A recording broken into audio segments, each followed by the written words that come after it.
Welcome to BlackUSA.news morning show. I'm your host, William Honolulu Jr. Join us as we explore the news and opinions that impact our community. We break down how the major stories have a very personal, local, and racial impact. No topic is off limits, but even if the conversation gets rough, we're always going to keep it real.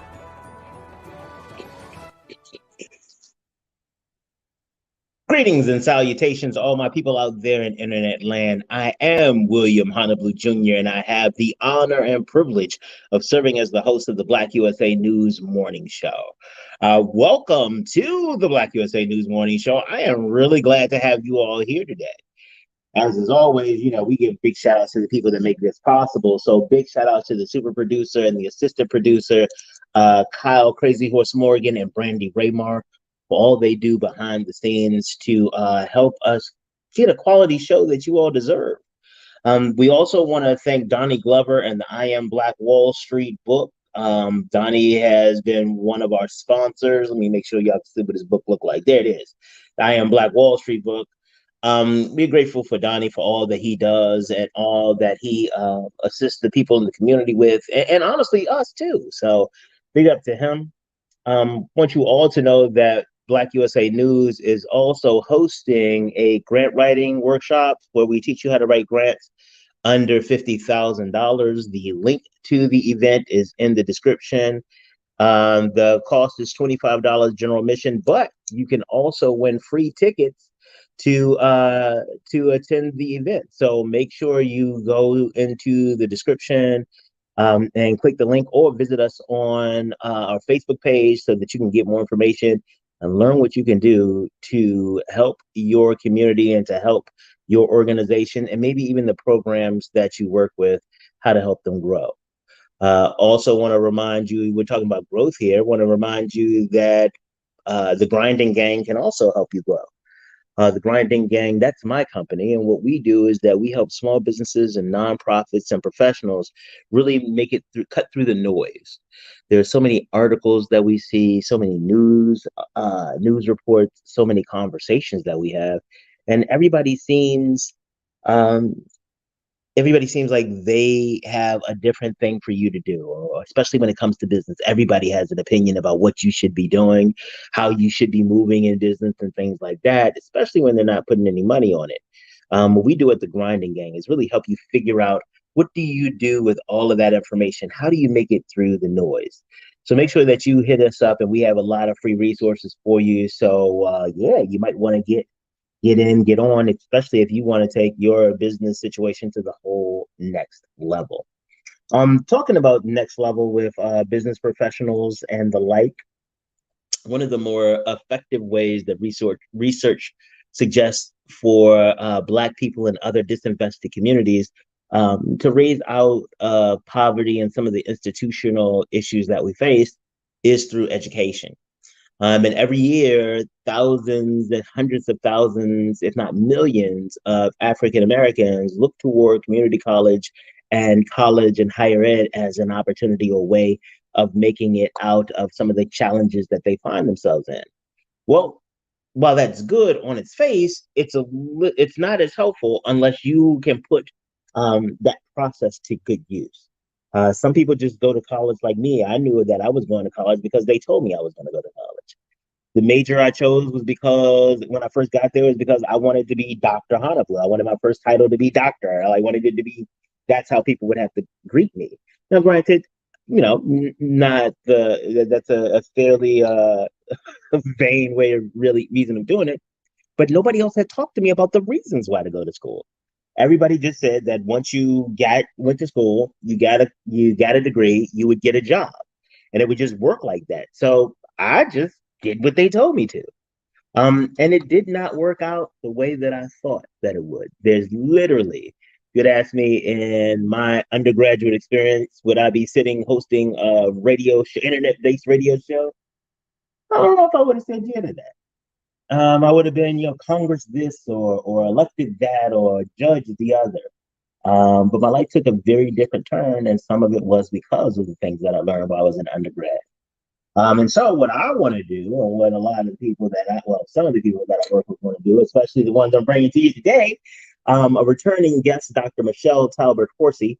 Dr. Horsey specializes in working with individuals to help them figure out what to do with their career. She has over 20 years of experience working in higher education with students, with professionals, with faculty. She's taught, she's done it all.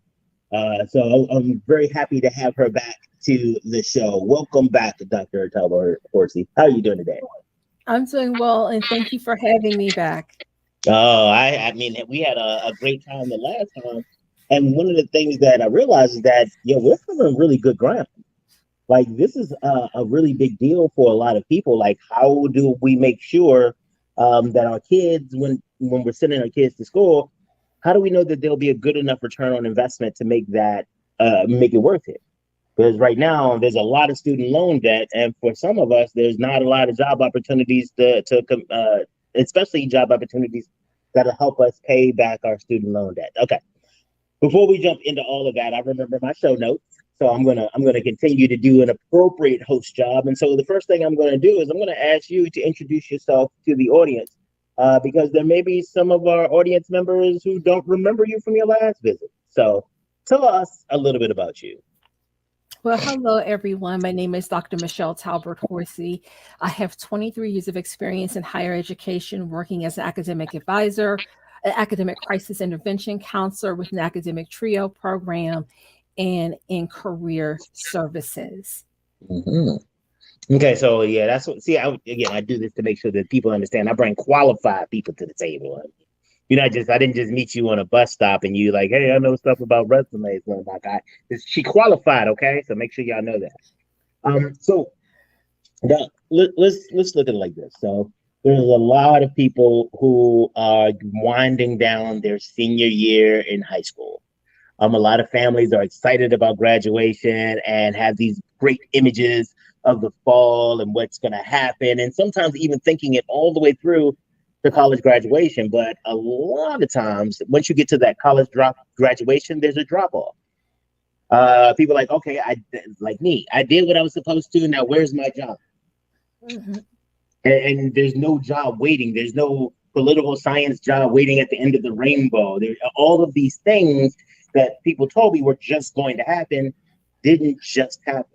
So as our students are wrapping up their last month or so in high school, month or two in high school right now, how should they be planning not just to go into college for the fall, but also how college will play into their long-term career success?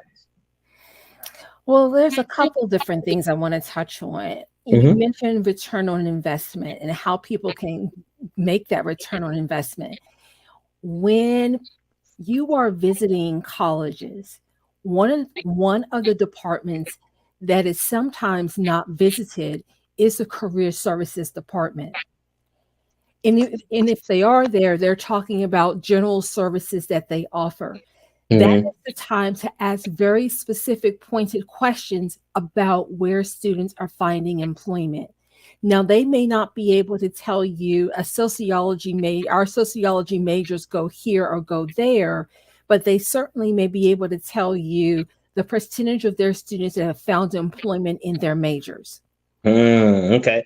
Give them an example. So, because you also did mention where you currently work, and see, I'm impressed with it, but I don't know if you want to share that with people. But if you can give them an example of how you would respond to a question like that as they're going through, because sometimes it's not just about our students understanding the question, because they do a good job about understanding questions.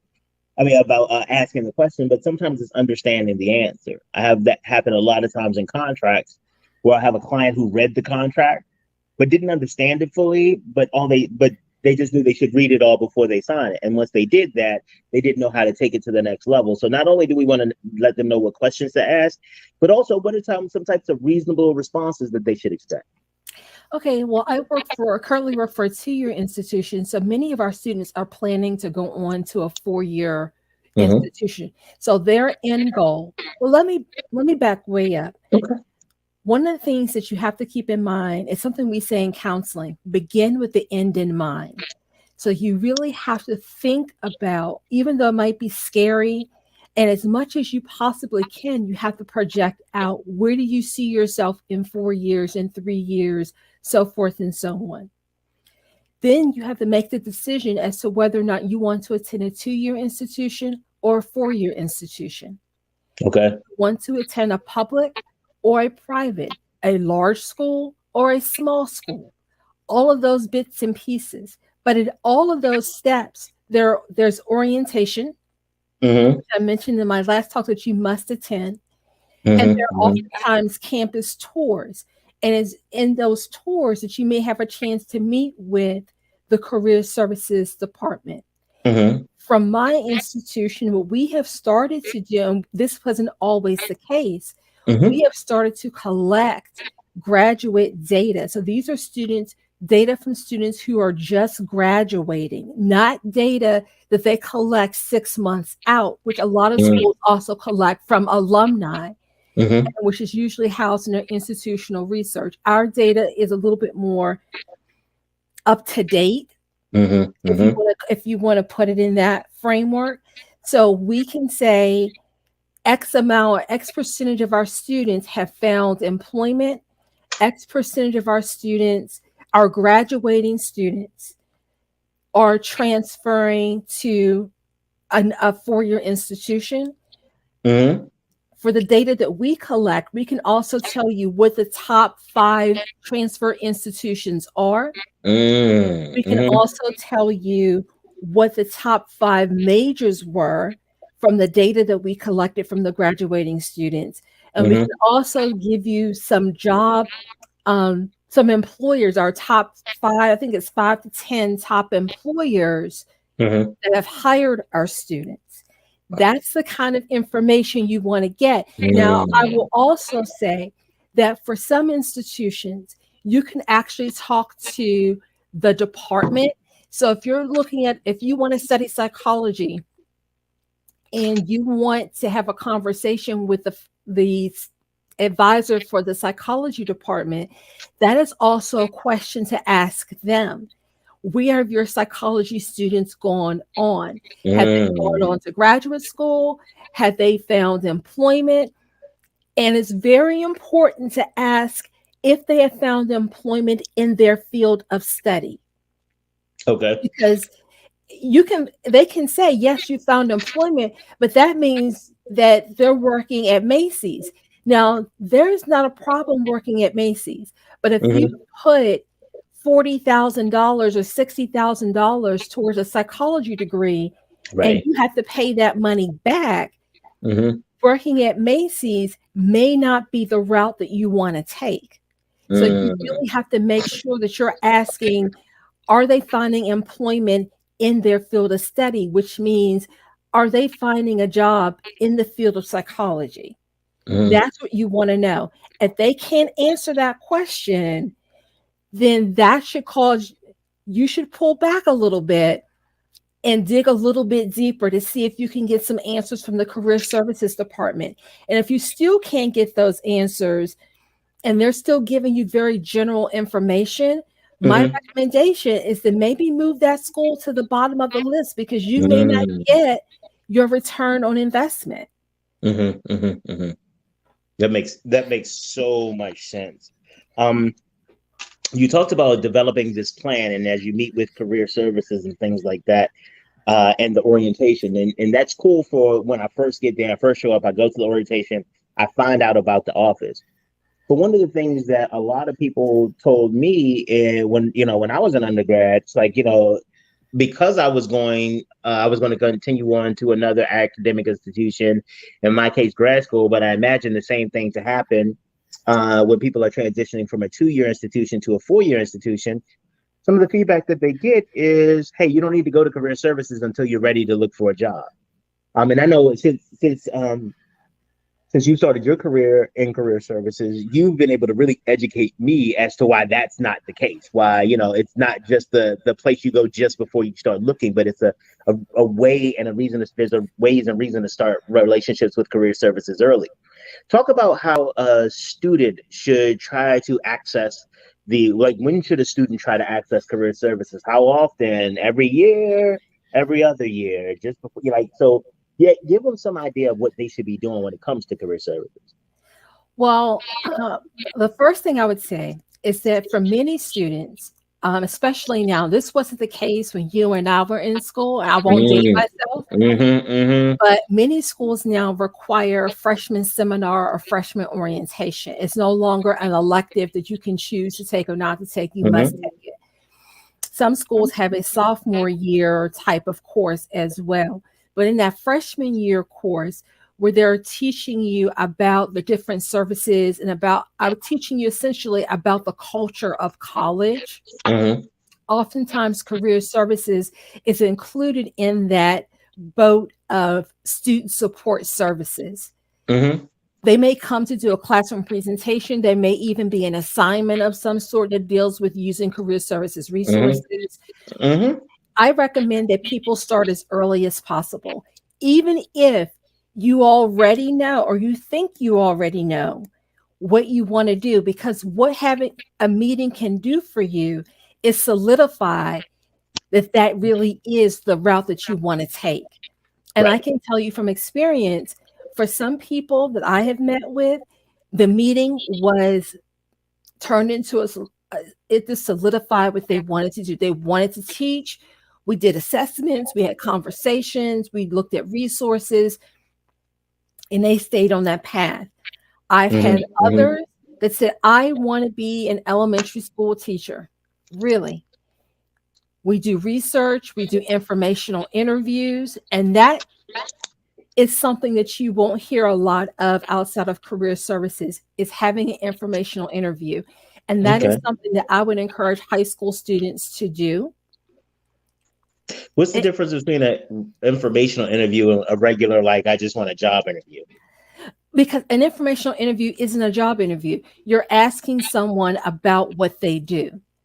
Okay. You're asking them like this, or someone can have an informational interview with you to talk about how to become a lawyer. What does that look like? The good, the bad, the ugly. And that helps you to kind of put in, and I encourage people to talk to more than just one person. Okay, you have an interest in corporate law. Talk to the tax attorney. Talk to the attorney who works for the EPA. Talk to the divorce attorney. Talk to different types of attorneys, because you might be turned on to something that you weren't aware of before. You didn't know existed. Also, it starts you with building your network early, building a network of professionals. And these are people that can help you to find internships later on. These are also people that may be able to help you identify scholarships. These are people that can also help you with that school selection. If you're trying to decide between institutions, they can give you an objective point of view based upon their knowledge and their skill set and what they know of you to date. It can help you in that way. Absolutely. One of the other reasons that networking with professors, we talked about this the last time. I want to make sure we keep the show separate so that people know we're talking about the same thing on topic, but it's so related. The last time we talked about it was about networking, about why to establish relationships with professors and stuff like that. One of the things that a lot of youth need to remember, college students and youth need to remember, is that us old people at this stage, we trying to get into heaven. And so we a lot nicer than we were back in the day. So we want to help, because the other part too is that as we get older, we start realizing that, I wish somebody had either I wish somebody had helped me, or we start recognizing and appreciate the people that have helped us, and we want to pay it forward. So I'm always excited to talk to somebody who's really out there on the grind, who's really trying to help alumni from University of Maryland, Baltimore County, UMBC, University of Baltimore, and also some of the schools that I'm affiliated with, Morgan State University and Coppin State University. But that's the thing. It's like, I'm willing to establish a relationship, but if I don't know that you exist, how can I help you? And so I think that one of the places, and maybe you could talk about this, especially how it works at HACC, how students are hooked up with alumni or with other stakeholders to start developing some of these relationships? But we've hooked our alumni up to our mentorship program. We have a Okay. mentorship program that actually runs through career services, Mm-hmm. because we also have employers that hire students that are also alum that have expressed an Mm-hmm. interest in being a mentor. Mm-hmm. However, the struggle that we have is getting students interested, to having them realize, and this is something that admittedly we don't push a lot in career services, the importance of having a mentor. And I want to stress to people, especially our young folks, you can have a mentor for different parts of your life, and you can have more than just one. You can have, Mm-hmm. and that person may only be in your life for a season. Maybe this person only is in your life for the 4 years you're in undergrad, or for Right. the 2 year, if you're going to a 2 year institution, for the 2 years you're in your 2 year institution. And that maybe you move on to someone else because your interests have changed. Or Right. maybe they say, I've taken you as far as I can take you. Here's something, here's the next step. And it's all good. It's all really Mm-hmm. just Mm-hmm. all about progressing. You asked me a question earlier that I want to make sure that I address two things. Okay. The other reason why you should definitely make a relationship um, with your faculty members once you're in college, one big huge reason, other Mm-hmm. than getting some basic information, some basic and some in-depth information from them on a number of different topics, and making that connection so that you have someone that you can go back to for recommendations.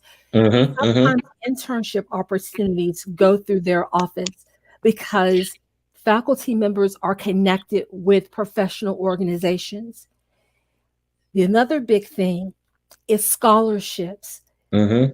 Oftentimes, faculty members have access, they will get notices of various different scholarships, and why it's important that they know who you are. If I know who you are and I know what you're interested in, I can save that $10,000 scholarship application for you. If I don't know anyone who's interested, it's going in the trash. I don't need the Yep. scholarship. So it's going in the Yep. garbage. And that's $10,000 down the drain. That, if I can say anything to the younger folks who will be watching this or listening to this telecast, that's how, if you ever wonder how people end up with all of these different scholarships, and you're sitting there thinking like, I'm not good enough. You are, first of all, you are good enough. Second of all, it's about making the connections. It's about getting out and talking to people and letting them know what you're interested in. And it's okay if you're interested in apples today and oranges Mm-hmm. tomorrow. That's okay. Faculty members know, staff members know, we know that this is prime growing time. Right. And you will be exposed to so much while you're in college, whether you're attending a 2 year institution or a Mm-hmm. 4 year institution. You're going to be exposed to so much that's going to influence your growth. I'll give you a perfect example. When I was an academic advisor, I would always have students come to me, usually my pre-meds, and Mm-hmm. say, I'm going to be a bio major. I love biology in high school, hated chemistry, but they knew for pre-med they had to take chem. Right. So they would begrudgingly sign up for chemistry, but that's like, Miss Michelle, I'm an ACES biology class. Well, Yeah. and I would get the same thing with my chem majors. My chem majors would come in, I'm an ACE chemistry. I hated bio in high school. Oh, it was awful. Okay. 9 times out of 10, my bio major that came in and said, I'm going to be a bio major, would come back and say, I'm going to be a chemistry major. I love chemistry. I love college chemistry. I hate college bio. And my chemistry majors would say the same thing. Put me in the bio classes. I hated college chemistry. They would just flip Mm-hmm. 9 times out of 10. And that's the growth that happens. And I was on board, like, okay, let's flip these two things for you and get you into Mm-hmm. the appropriate classes. Make sure hook them up with tutoring if they needed that, you know, and let's make it happen. I think one of the things that you mentioned in one of our last telecasts was this idea that your mentorship and your social interactions and your professional interactions on campus not only help manage and help you with your social adjustment and these types of networking pieces, but you also kind of pick up on access to resources about how to study. I mean, you mentioned that a lot of people, they have these expectations of how well they're going to do based on their high school experience. And when they show up to college and they don't perform as well as they did in high school in some cases, it's a really big shock to them because I thought I was going to kill it in biology. I thought I was going to kill it in biology. And I get there and it's harder than I thought. But then I find chemistry, or like for me, political science, because I was a biochemical molecular bio major when I started just because I wanted to go to med school and become Dr. Honolulu. But then when I realized that I could get a doctorate another way, I decided to find something I actually cared about, and that was political science. Um, so how do you advise, or have you advised students who may have been high performers or had a history of academic progress or a level of academic skill that was not compatible with what they experienced at the college level? I've worked with a lot of high performing students, students that would go on to take college and take classes in the honors college. One of the challenges that they face is no longer being the smartest person in the room. And how I work with that is I've reminded them it's not that you're not smart, and there's something to be learned from everyone. That's the mindset that you have to have. No, Mm-hmm. and you may not be the smartest person in the class, but I would say that to any of those folks in the class. Mm-hmm. Individually, you're not the smartest person. Mm-hmm. Collectively, however, you are the smartest. Mm-hmm. Because each of No, you have each of you have a piece of that, but right. it's about learning, and Mm-hmm. it's about learning from each other, and learning from these other high performing, fast thinking, fast processing people. That's Mm-hmm. where you're going to get your learning, and that's what I kind of had to teach them, that it's okay that you're in the classroom with other high performing people, because they're Mm-hmm. going to push you to be perform even higher than what you currently are. So, but when you have that conversation with them, this is either probably at a point where they've already recognized they're dealing with it and they've come to you for some to either share or for some support. I'm talking about that moment when you realized it. When you get to college, like for me, I was one of the smartest people in the room in high school, and everybody was surprised I wasn't valedictorian, blah, blah, blah. And then I get to college, and when I tell you, I did not, I was so ashamed about my academic preparation when I got to college. Like I was getting, Mhm. the work in high school that was like A+, read this report to the whole class, and we'll have an award ceremony for, sometimes like that. It was, I mean, this is a great effort C. And that was a really, really difficult thing for me to do, to try to get my mind wrapped around. And for a while, I was like, maybe I just shouldn't be here, because clearly I was wrong about what I was capable of. And, this first, what was it, like 5 weeks was just destroying me, and out 5, 10 weeks. And I was like, maybe I should just go. How do you help people work through that kind of emotion? We talk about what's the support that they need. The first Mm-hmm. question I ask is, what do you need? I hear what you're telling me, and I can empathize with how you feel. Tell me what you need. Mm-hmm. And they are very good about, I haven't had an experience where a student couldn't tell me what was going on. Okay. And here's the reason for that. It's because I built trust with my students. As I finished telling you how I would communicate with my high achieving students about Mm-hmm. being afraid to take an honors class because they weren't going to be the smartest one in the group. That's the kind of transparency I have with my students, because not a lot of people would have said that to a student that had gotten straight A's and was 4.0 and was a valedictorian and all of these different kinds of things. But they needed to be told the truth. When you walk into this classroom, you're walking into a classroom where there are a lot of valedictorians and salutatorians or and whatever torians. Yep. You're walking into a classroom like that. But when I have a student coming to me in those first couple of weeks, and they're like, I don't know if I can do this. I'm studying. This doesn't make sense to me. I'm used to everything clicking.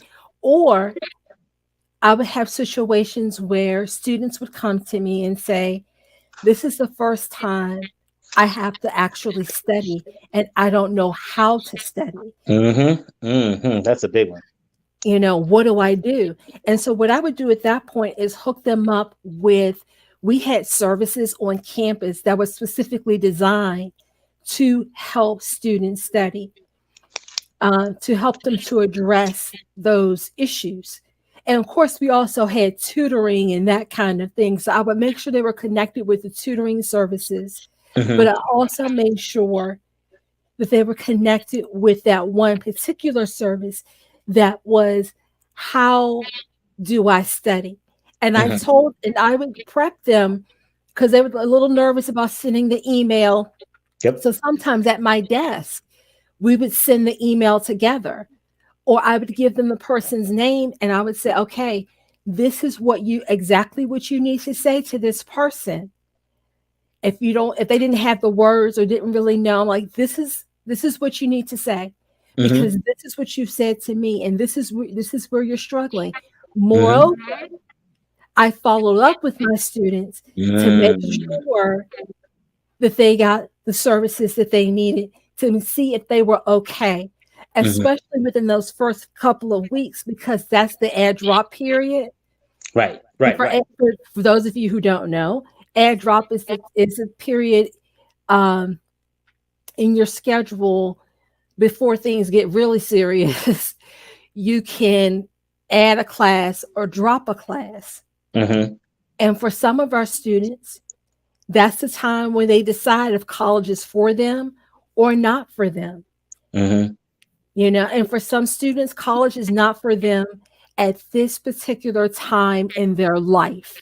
Doesn't mean that it's not for them for the rest of their lives. It just means that maybe for right now, they're not ready to make those connections, or they're not ready to reach out for that support. That is a very real thing. So how do they get ready? How do you get ready? Well, for starting college, first of all, you have to get your focus right. You have to know why you're there. It's great. And yes, college is not all about the academics, because you have to grow socially. There are social pieces that you learn while you're in college that you won't learn. You will learn elsewhere, but it's going to take you a little bit longer to learn those pieces. But you learn them in college in a relatively safe environment. Right. You're kind of insulated because you're a student, so you can kind of get away with certain things because you're a student. I would say focus on what it is why you're there. Lean into the freshman studies classes. Make sure that you're talking to your professors. Make sure that you have a relationship with your academic advisor. Even if it's a faculty advisor, that's fine, or a generalist advisor. Be open and be transparent. If you are nervous, say, I'm a little nervous about this class. Don't let people put you in classes and you don't know why you're taking the class. That will happen too. There are some advisors who take a very paternalistic approach, and they're going to tell you how you should live. They're going to tell you, it's fine for them to say, here are the classes you need for your major. But usually there are several choices choices that you can make to satisfy a particular requirement. Pick the one that you feel comfortable with. You know, if you're nervous about math because Mm-hmm. you're just not a math person, Mm-hmm. that's perfectly okay. A lot of people are not math people. You know Right. what you do to that? You say, okay, do you have tutoring on campus? When does that start? Where is it? Just in case I need it. And Boom. you know what else you do? Well. When you go to that first math class, you find out on the syllabus when your professor has his or her or they's office Mm-hmm. hours, Mm-hmm. and you show up. You be a presence in that person's face. I don't care if that person has 100 students in that class.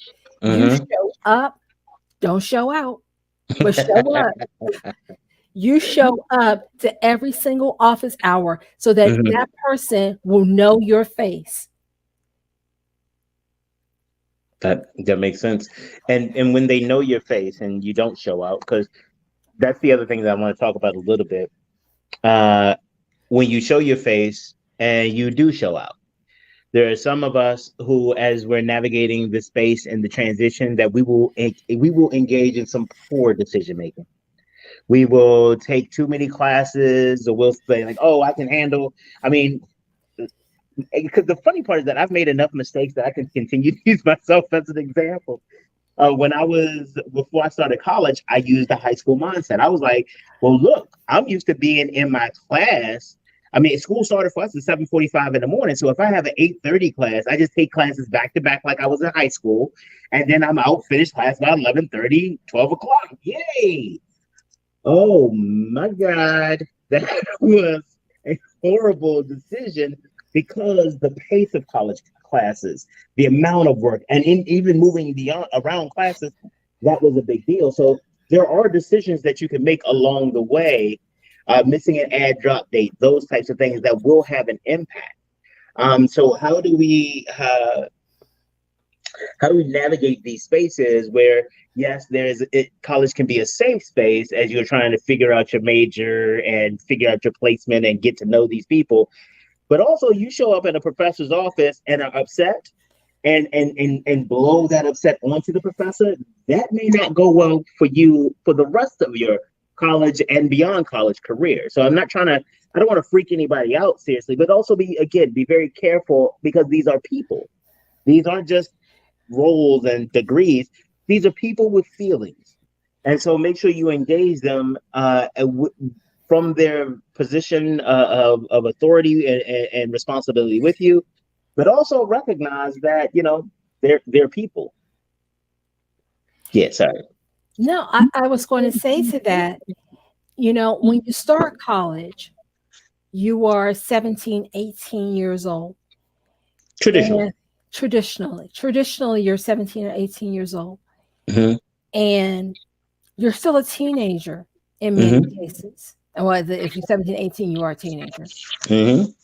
And you've just left high school. So you've just left a situation where you're not being treated as an adult. But when you come to college, you suddenly are being treated as an adult.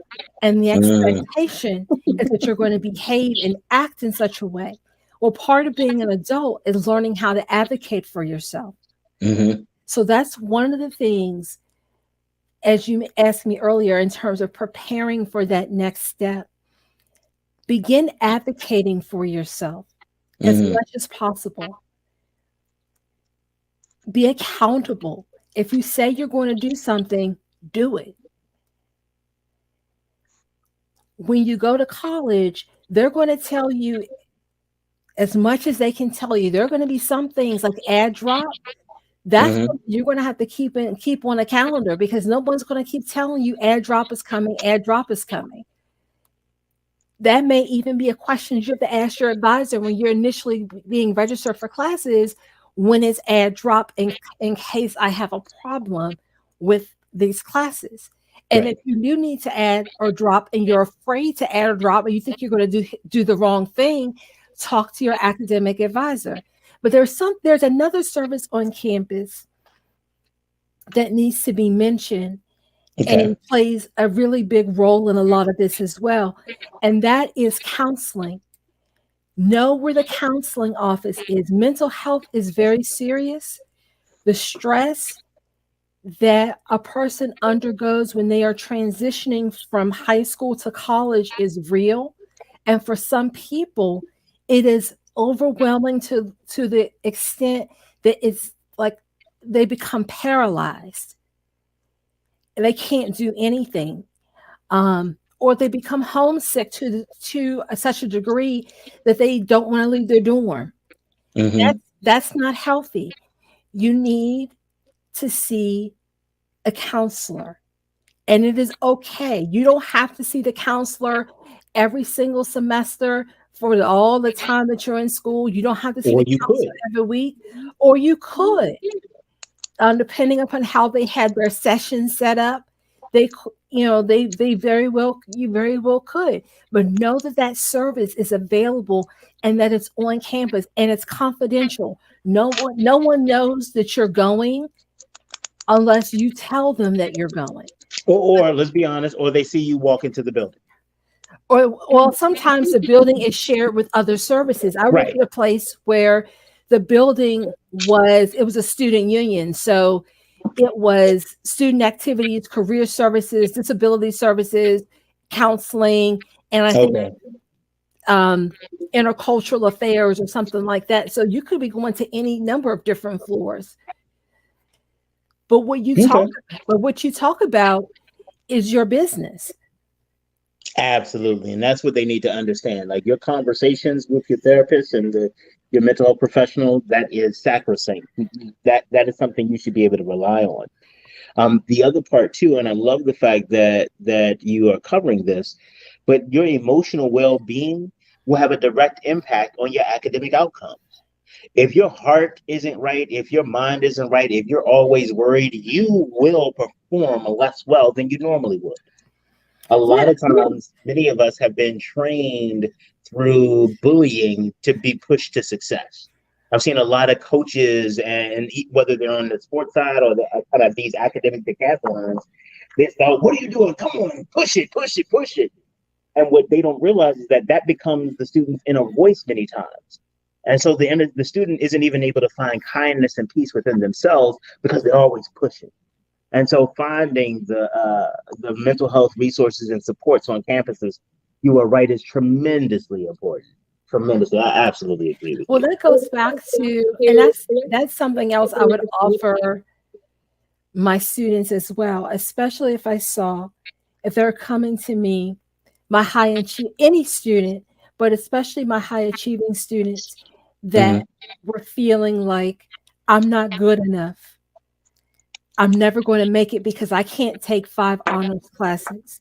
Right, Or right. I'm never going to be the smartest one in the room. So I must be irreparably flawed in some way.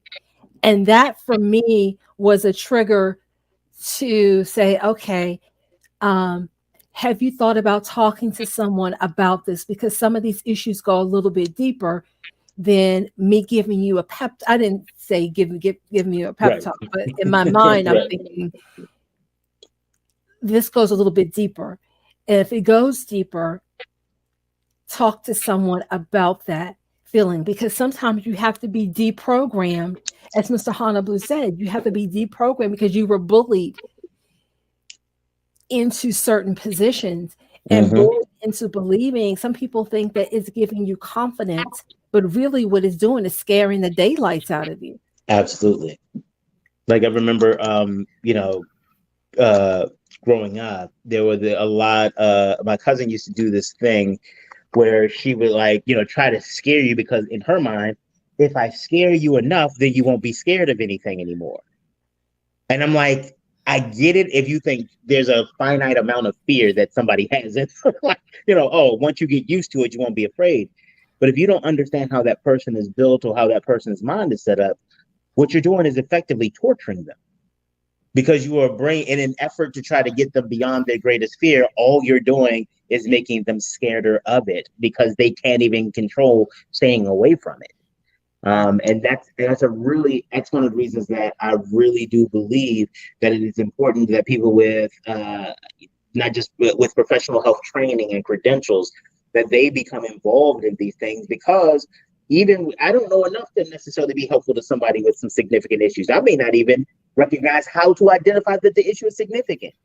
I know there are many people who say things like, "Oh, you're sad all the time. You can feel problems getting out of bed." You know what, girl? Just pray about it. We're gonna pray together, and I'm gonna come over. Or you know what? Let's have a girls' trip out to da da da da. Just trying these platitudes to help people feel better, when there's more substantial work that needs to be done. Mm-hmm. So, I would also offer, on some campuses, some schools have chaplains. So the mm-hmm, chaplains can also be a source of support as well. So there, the support is out there. And mm-hmm, I don't know how much counseling services is promoted in orientations. I think schools are starting to do a little bit more of it now than what mm-hmm, they had in the past. But these are questions to ask when you are, this is part of your return on investment. These services are services you're paying for.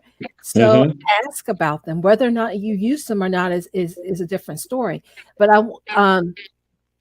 I do want to go back to a question that you asked me earlier about how frequently people should use career services. Oh yeah. Mm-hmm, You should start in your freshman year, first semester, mm-hmm, depending upon what, and you can see your career counselor.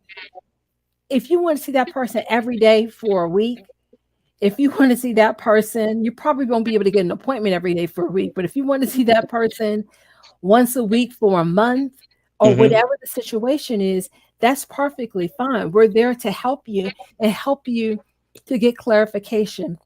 mm-hmm. I oftentimes look at career services as, when students come in, they have a backpack, and that backpack is full of patio pavers. And patio pavers, as you know, are really heavy stones. Oh, mm-hmm. Gotcha. And students are carrying that on their backs.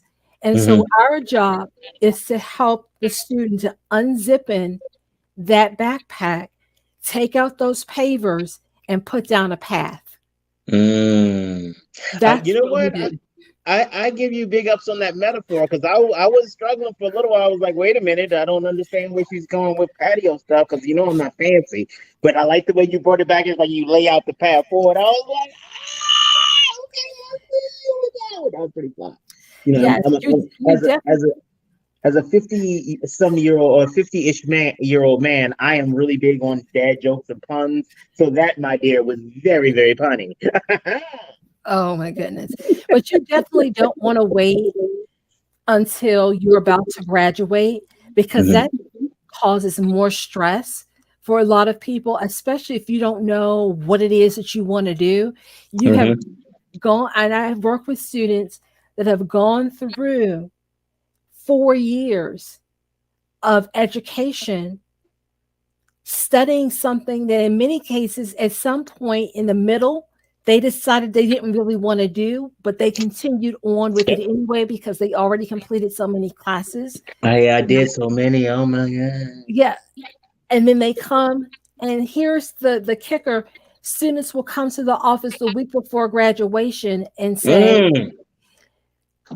I need a job," or what am I going to do with this major?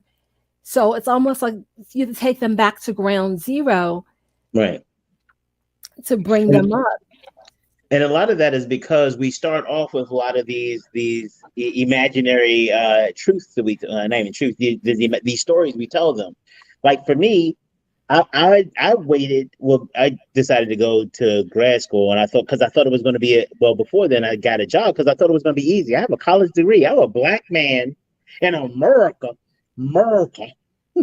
with a college degree. I had leadership experience and blah blah blah blah blah. It didn't even occur to me that my experience could have been better had I gone to see career services or really work with some of those offices. And I did some of the stuff that they told me to, the go talk to somebody, check it off, and those types of things. But I really did not understand the importance of how that could have better prepared me and even helped me work through some of my questions a lot sooner. And so that's why I'm really glad that you have agreed to come back on the show from time to time to really help some of these students not have some of the to make the not necessarily the outcomes, but to find a better process than some of the ones I took. Yeah, I mean, there are lots of different things. Like I said, I'm a big fan of informational interviewing and mentorship. You know, as a high school student, you can find a mentor now. You can do informational interviews now. If you already have an idea about what it is you want to do, you can volunteer. If you can't find part-time employment or summer employment in that field, volunteer somewhere. You can still put that on your resume.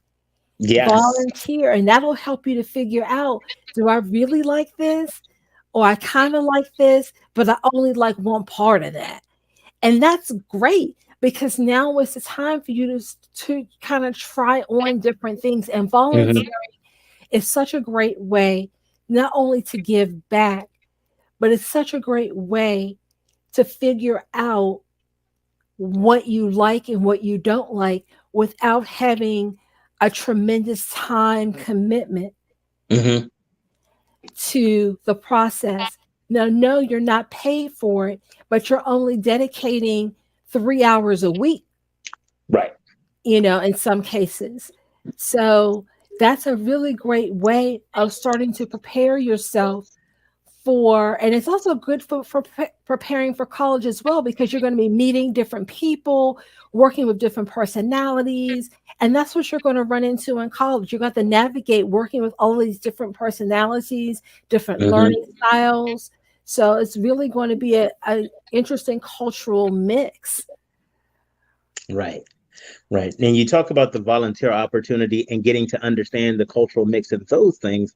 One of the ways to volunteer and also to get some mentorship to expand your network is to volunteer with student organizations and the different types of organizations on campus. But I know that for some people, they're really good, but for some people, they get so caught up in the student life side of things that sometimes they forget the career and the academic. It sometimes it seems like it's a balance of all of these things put together. And so how would you advise students who are looking at student-led organizations or student leadership opportunities? How would you advise them, as we get ready to wrap this up? How would you advise them in their college experience as they're thinking about what to do next? How does joining student organizations and volunteerism play into their career success? I would just say, just be very mindful and be realistic with your time, because you can't do everything. It's about having, and people talk about having different balls in the air, but you don't have to throw all the balls in the air at the same time. So you don't have to have everything going at the same time and during the same semester or even the same year. Pace yourself. You don't have to volunteer for 5 or 6 different student activities. I will tell you something that you can do, especially once you have kind of solidified your career path, is joining professional organizations as a student. It's usually cheaper, like $10, $15 to join as a student. You can volunteer with one of their organizations, one of their committees, as a student leader on one of their committees, and that'll get you a little bit closer to your career goal than maybe even doing something on campus. If you choose, and I would also say, you don't have to be a member of 10 different student organizations. Don't be a member of 10 different student organizations the same semester, because you're probably not going to have that kind of time.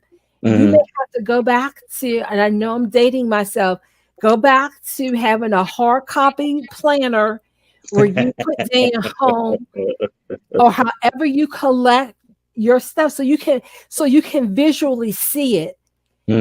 Plan out what you want your semester to look like.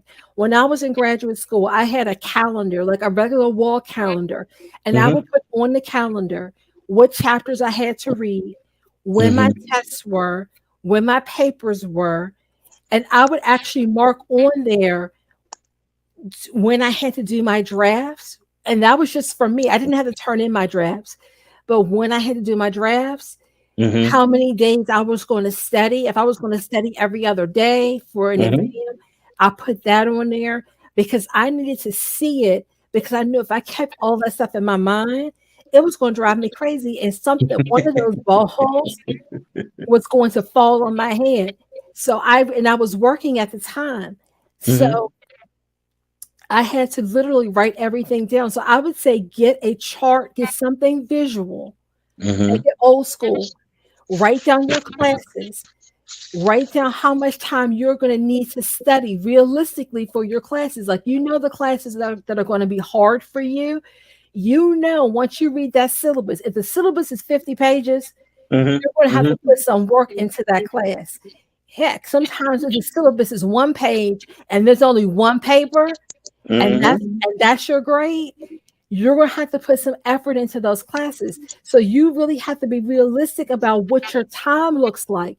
Also, if you are a work study student, if you're Mm-hmm. working on campus somewhere, well, I know that you worked on campus. I I worked did. I worked 2 jobs on campus. You have to put those hours in there as well. Mm-hmm. And Mm-hmm. in that free time that you have, that's when you can look volunteer work for your job, like for your Mm-hmm. career.